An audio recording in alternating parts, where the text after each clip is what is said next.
Hey y'all, Jen and Adam back from PepperHarrow Farm. You have been asking about what my favorite flowers I grow here on the farm for wedding work are, so we wanted to go through the list of the things we grow here at PepperHarrow for wedding work.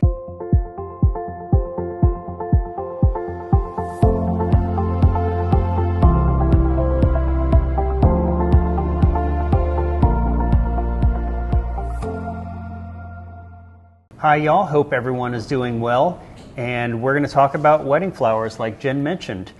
Now, if you hear some wind in the background, we're doing this before a big, one of those dangerous storm lines is coming through, which will actually be yesterday as you're watching this video. So we'll give you an update to how the farm is, but you might hear a little bit of a wind noise in the background. So Pray for our greenhouses. That's really what you need to do. We just hope they make it through. They'll make it through. I got the faith. We saw them shaking earlier, and I'm like, oh my goodness, please make it through. We'll do what we got to do. That's right, that's right. But we're excited to share a list of our favorite wedding flowers with you, and we're going to go ahead and get started. Our first one is a stilbe. A stilbe is this beautiful feathery looking flower. It looks absolutely romantic and perfect in wedding work.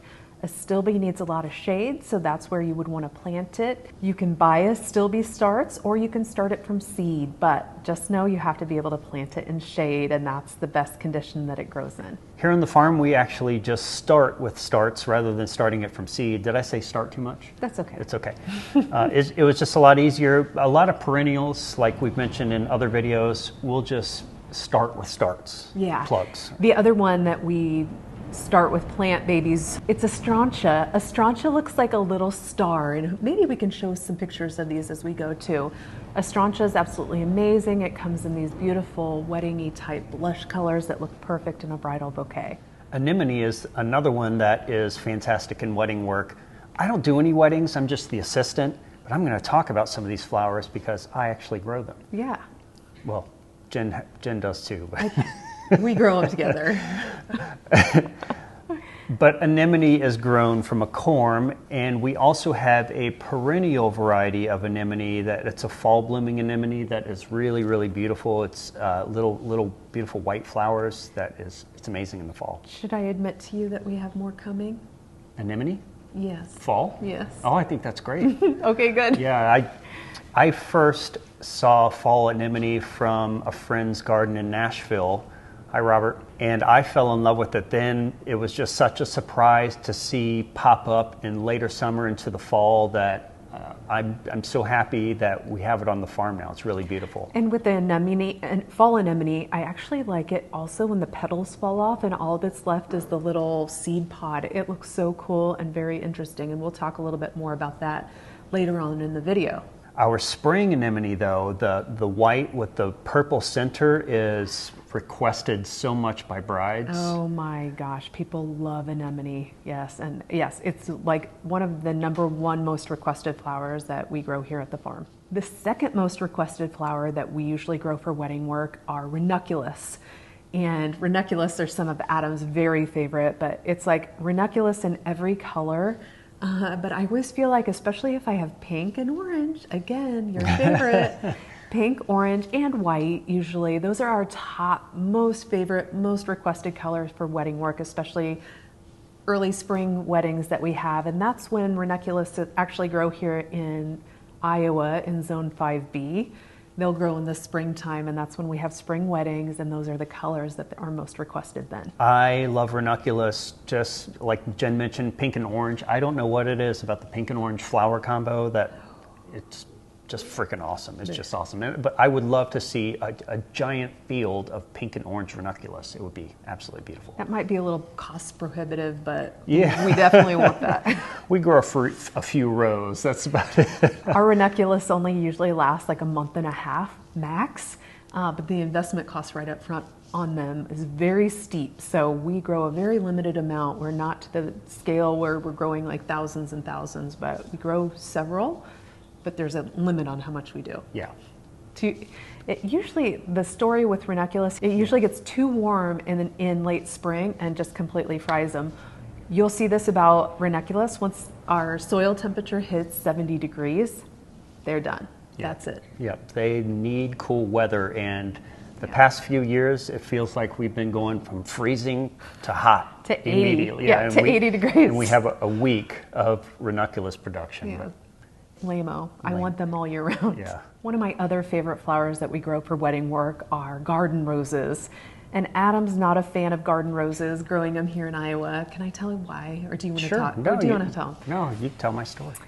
Okay, well, Adam's a gardener by trade, and he doesn't like Iowa and our cold conditions. Basically, garden roses, our rose bushes here, die completely to the ground every single year, and he cannot stand it. He gardened when we lived in Nashville, and the rose bushes in Nashville just stay huge all year round. These completely die to the ground. We have to prune them and cut them completely back each season, and he's just like, oh my gosh, this is crazy. It's insane. For me, still worth it. I try to grow the most hardy varieties of roses I can possibly grow. If you've been watching me for a while, you know that I grow a lot of Cortis varieties. They're disease resistant, can take a lot of cold, a lot of abuse.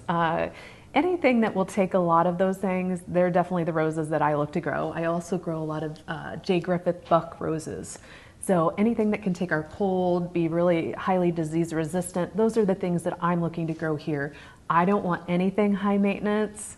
There are some varieties that have been very high maintenance for us, and I have lost most of those, and it feels defeating to know that you've spent thousands of dollars in an investment for certain roses that really aren't geared to like withstand the abuse that they get here in central Iowa because our winters are so cold. Yeah. So, starts with a D and ends with an A. They're still amazing, so don't listen to Adam. I'm like a rose junkie. I want to buy all the roses. I don't care if they do good here or not, but I sneak in a few high maintenance ones occasionally. Yeah, David Austin's do really good below zone 6, but once you start to get into where we are here in zone 5, they really take a beating. I still love them and will grow them. My favorite is Queen of Sweden, in case you guys were wondering. That's the best David Austin rose for us here. Yeah, and it does smell amazing too. Oh, yeah. all of them smell incredible. It smells like a rose. They're insanely amazing. Dahlias are another huge mainstay that Jen uses for her wedding work here on the farm, and it's one of the main crops that we grow here are dahlias. And I'll let her talk about her preferred dahlia colors. Oh man, well, I just saw somebody like, I'm not buying any more white dahlias this year. I'm like, are you crazy? I will use every single stem of white dahlias that we grow here on the farm. I also grow tons of blush dahlias because I use all those blush colors in my wedding work. And burgundy. Those are still the top 3 colors. I guess randomly this year, we actually got tons of requests for magenta. So, hey, keep that in mind. I actually didn't have any magenta weddings myself, but we were getting tons of requests for other, buckets of blooms for weddings to supply magenta as a color. So, hey, maybe a color trend. I don't know. But those are all the colors I like. And then I like to look at different shapes and sizes of dahlia blooms. So I like little white pom-pom dahlias, and I like more of the water lily shape. Sometimes I'll use the ball shape, but they're a little harder to work with from a design perspective. No matter what though, I will find a way, especially in the fall, to stick a dahlia in a bouquet because it's so unique and so gorgeous and always gets remarked on by the family of the bride. And our 3 most requested colors from florists are white, blush, and burgundy. Yeah. But for some reason this year we had a crazy amount of orange requests, which really hasn't happened before. Yeah, I agree. Orange, more of a burnt orange than a bright orange, but it was both in some cases. So I don't know. Maybe, hey, keep your ear to the ground. If you guys start hearing it for weddings, you'll know what's up. Yeah. Do you think 2022's color of the year is going to be orange? I don't know. They've already named the color of the year. What is it? It's like a dark blue again, like almost a purple color. Come on, can't you guys ever do orange? I know, what the heck? It always seems to be blue every few years, like a shade of blue, and that's okay. Yeah. I mean, there's only so many colors you can do. Although I've gotten tons of requests for terracotta though, so I'm like, okay, terracotta's coming back in. I'm gonna lump the next couple of flowers together, Amie and Feverfew. Amie, I don't know quite how you say it. I always call it a me because I think a me, a more.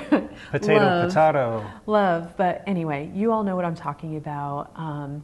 Me and Feverfew are two of the most beautiful little extra filler elements that add a lot of sparkle into a bridal bouquet. Especially if you have a bride saying that they want something that looks very, oh gosh, what's the word, like garden inspired or wildflower. Those are the two flowers especially that I think add a lot of romance and a lot of that wildflower kind of whimsical look. Yeah. So those two fillers in particular are amazing, and they're so super simple to grow. And their featheriness offsets the solidity of like dahlias and roses and all the chunkier flowers that you use in design work. That is such a great point. If you use tons of big flowers, it just softens it all out and really makes it look amazing. Celosia is another popular one that Jen uses, and the variety in particular that we grow is peach. She uses tons and tons of peach celosia for her wedding work. And any kind of blush celosia too, same story. It just needs to blend in. The only thing to remember with celosia is to use the plumed and don't use the crested. There's something difficult with working with the crested from a design perspective. It's much easier to use those plumed varieties. They just fit into a design perfectly. Yeah, you don't want to see brains in your bridal bouquet. I know, it's a little funky, a little too funky, unless you're that person. But we've been working on our own breeding program here on the farm, and we have some blush varieties that we're working on separating the genetics out so we can get a nice, beautiful blush variety of celosia. I'll use all of it. I want it all for me. Sorry, you can't sell any. Peonies are another highly requested flower for bridal bouquets for weddings, and I always feel like I get these requests in fall. I cannot fulfill them in fall, but I will usually get them in spring. We have tons of peonies that we grow in spring. We will harvest them at the marshmallow stage and store them, dry store them, wrap them up in paper and store them in our cooler and try to keep them for as long as possible so that we can end up pulling some out in July and using them for July weddings. If you do that storage method, just know as soon as you pull that peony out of the cooler, it's gonna pop open. So if possible, if you can wait until the last moment to use those for your design work, the better, because they'll open super duper quick. Right? Yeah, you're delaying it and they're ready to explode when you pull them out. They literally will open up in like 10 minutes after you pop them out of the cooler. They'll last a day or two usually, but wait until you, at the last very possible moment, especially if you're holding them beyond their season. Yeah, but in reality, a wedding's only an hour long, so they really just have to last for the wedding. Yeah. They're great, but I love that dry storage method, and it's a great way to get peonies some season extension and have them for wedding work on past their typical bloom cycle. All right, the other flower that I really love for wedding work is Lizzy Anthous, and Lizzy Anthous is one of Adam's favorite flowers too. I especially love the ruffly Lizzy Anthous, not just the standard, but you've probably watched by now our Lizzy Anthous video. If not, we'll pop in a link below where you can find out a little bit more about Above. Oh yeah, you can check the link above to find out a little bit more information about the different varieties of Lizzy Anthous we grow. But think, all the blush, all the white, all the pastel, really wedding-y looking flowers, especially if you can get those ruffly varieties. Those are the ones that look absolutely stunning in a bridal bouquet. And then I like to grow Doblini and a few other smaller varieties to put in little flower crowns or little bouquets for, gosh, what am I thinking? The flower girl. Yeah.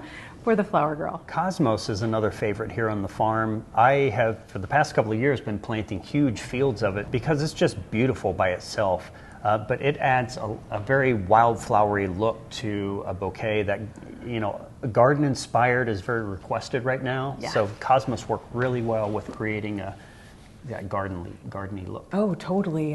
The whimsical, the way they kind of dance in a bouquet, the ones, the installations Adam has planted out in the fields, they just like sway and dance in the wind. They're magical. Yeah. They're so incredible. And in particular, different kinds of cosmos that I like to use for design work. I love to use cupcakes. That's one variety. I don't know if we actually have any good photos of cupcakes. I made a mistake with my seed starting and only started one tray of them, and they kind of got lost in our huge flower fields that we planted. And I think we missed the little bloom time for them, but cupcakes look absolutely beautiful, and Versailles too was another one that we really liked. And the other one I really love is apricot lemonade. It was a very unique yellow with a pink tip, but more of a blush tip. It looks so gorgeous in bridal bouquets. So Cosmos, check them out. Texture is always very important when you're thinking about a bridal bouquet or wedding work.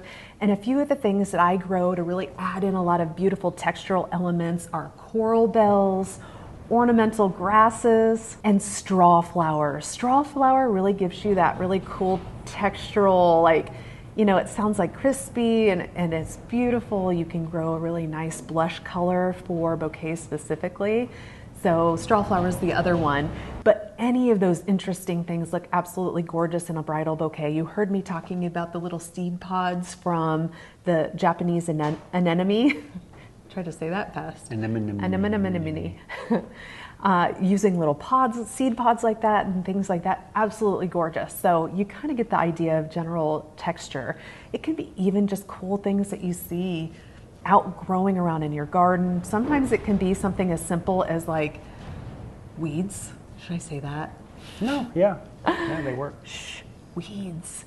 We love that heartweed that is usually out in early spring and late fall to pop in. Yeah, we don't really know the name, but it's similar to cress, but it has little hearts, like literal little hearts of green. I bet y'all know the name of it. It's absolutely beautiful. Yeah, someone leave a comment with what the name of it is. We want to know. Yeah. And fragrance is very important for a bridal bouquet. Jen loves to incorporate a lot of fragrance in her bouquets, and some of the things that she'll use for her work are mint, lavender, and sweet peas. I mean, all the things. You know, garden roses too have a lot of fragrance. Yeah.